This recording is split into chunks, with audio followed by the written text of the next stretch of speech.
লাঙ্গের আশা কইরা তোমার ভাতারের ভাত চাঙ্গে তোমার লাঙ্গে, ও তোমার লাঙ্গে গো মাঝ পথে নিয়া কুমোর ভাঙ্গে। এই যে গানটা, এই গানটা যে কত বাস্তব, হারে হারে অনেকে ব্যক্তি জীবনে টের না পাইলেও অনেকে পাইছেন, যারা বুঝতেই পারছেন।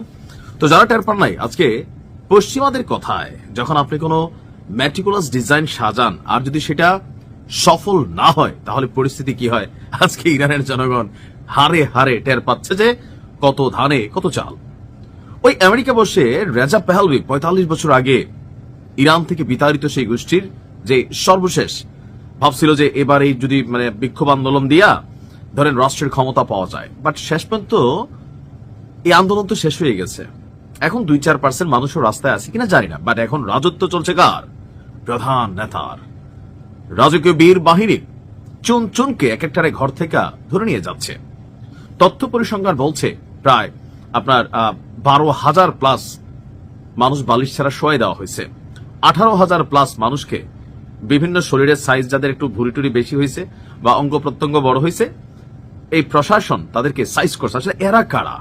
এরা হচ্ছে যারা আমেরিকা এবং তাদের যে পালিত পুত্র বা পশ্চিমা যে রাষ্ট্রগুলো আছে লাইক ফ্রান্স, জার্মানি, যুক্তরাজ্য, কানাডা, অনেকে যারা এখানে বিনিয়োগ করেছিল আর যারা ওই টাকা খাইয়া রাজপথে নিজেদের রাস্তাঘাট ভাঙছে, দেশকে ধ্বংস করছে, এরা। তো এদেরকে বাকি যেগুলো আছে ছড়ায় ছিটিয়া এরা তো পড়ছে মাইনকার চিপায়। ইরানে ট্রাম্পের অবস্থান বদল হয়ে গেছে, অর্থাৎ ট্রাম্প বলছিল তোমরা রাস্তায় লাইগা থাকো, সাহায্য আসতেছে। তবে এই সাহায্যটা ভিন্ন কিছু হতে পারে। আমি আরো ২-৩ দিন অপেক্ষা করছি, কারণ একটা অভিযান আমেরিকা চালাইতে পারে, বাট জোয়ারটা কিন্তু শেষ হয়ে গেছে। যে থাকে না জোয়ারের সময় আম কুড়াইতে হয়, সে জোয়ার কিন্তু নয়। এখন যেটা হবে সরাসরি ইরানের বিরুদ্ধে কোনো অভিযান হতে পারে, কিন্তু সরকার বদলের যে খেলাটা, এই ভাইবটা কিন্তু শেষ হয়ে গেছে। ট্রাম্পের কথায় এবং পশ্চিমাদের মদদে যারা ইরানের সরকার বদলের পরিকল্পনা করেছিল, আসার আগে তো ঘোষণা হয়েছে কি ইউরেনিয়াম পরমাণু কর্মসূচি বন্ধ করে দেব, ইসরায়েলকে স্বীকৃতি দিব, পশ্চিমাদের সাথে ব্যবসা বাণিজ্য করবো, এরকম যারা মেন্টালিটি তৈরি করে ফেলছিল এরা তো বিপদে পড়ছে। যারা হ্যাঁ হ্যাঁ ইয়ে ঠিক কিনা ঠিক ঠিক চিল্লে যারা ঠিক বলছে, তারা পুরো গেছে মাইনকার চিপায়।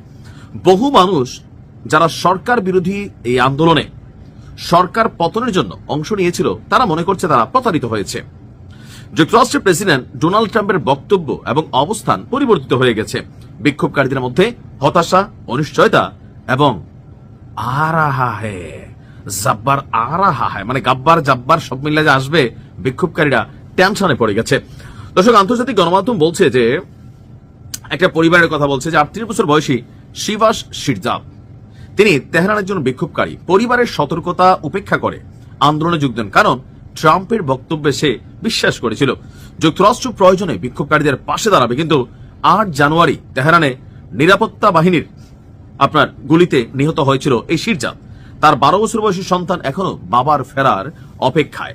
শিরজাদের মতন হাজার হাজার শত শত পরিবারের বক্তব্য, ট্রাম্পের কথায় তারা আশ্বস্ত হয়েছিল।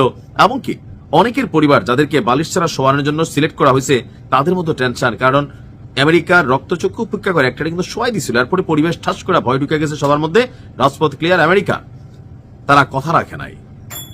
বাংলা একটা কথা আছে না যে আমি থাকতে তোর কোনো ভরসা নাই, আমার কাছে মনে হয়েছে অনেকটা এরকম। এমনকি বিক্ষোভকারীদের মধ্যে বড় অংশ তারা বলছে আমরা বিক্ষোভে জানাই, আমাদের উস্কানি দেওয়া হয়েছিল, ভুল বোঝানো হয়েছিল, প্রতারিত হয়েছে ভাই, ইচ্ছা ছিল না। একটা থাকে না যে এখন তো আর যাওয়ার কোনো জায়গা নাই।